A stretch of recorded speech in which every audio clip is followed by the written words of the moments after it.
నేను ఉల్లిపాయలు నూనె అన్నీ వేసి కలిపి పెట్టాను. ఇది ఊరు స్టైల్ కూర.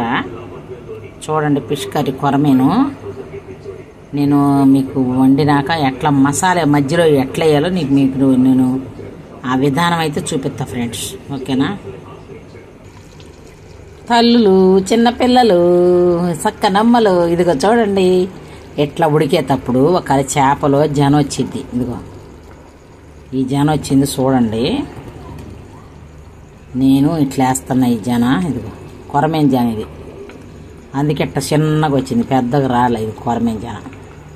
ఇట్లా ఉడికేటప్పుడు వేయండి, లేకపోతే స్ప్రెడ్ అయిపోయింది. అది స్ప్రెడ్ అయిపోయి చండాలంగా ఉండిద్ది. సరేనా?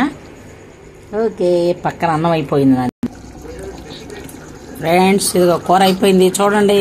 చేపల కూర రెడీ. ఇదిగో ఆఖరిలో మసాలా వేస్తున్నా.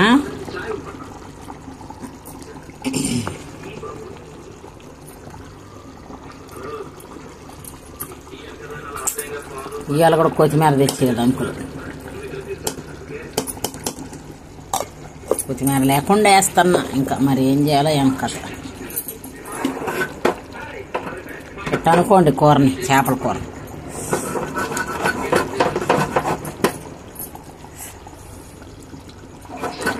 ఇది పెట్టలేదు. ఇదిగో నా కూర ఫిష్ కర్రీ రెడీ అయిపోయింది చూడండి. ఇంకా నూనె పైకి వచ్చిందంటే ఫిష్ కర్రీ అయిపోయినట్టే, రెడీ అయిపోయినట్టే. ఇప్పుడు ఉప్పు తగ్గినా ఉప్పు వేసుకోవచ్చు, మనం ఇష్టం. తిప్పి పెట్టుకుంటే దిగిపోయిద్ది అడుక్కి. నేనైతే సమానంగా వేసాను. ఒకవేళ మీకు తెలియక వేసుకుంటే తక్కువ ఉప్పు ఎట్లా వేసుకోండి. కొబ్బరి, అల్లము, చిన్నులపాయ 3 మిక్సీ బట్టి వేసేసా మసాలా. కొత్తిమీర కూడా వేయచ్చు. ఇప్పుడు నా కాడ లేదు, కొత్తిమీర కూడా వేసుకోవచ్చు, ఏం కాదు ఫ్రెండ్స్. చూడండి, నచ్చితే లైక్ చేయండి, షేర్ చేయండి, సబ్స్క్రైబ్ చేయండి.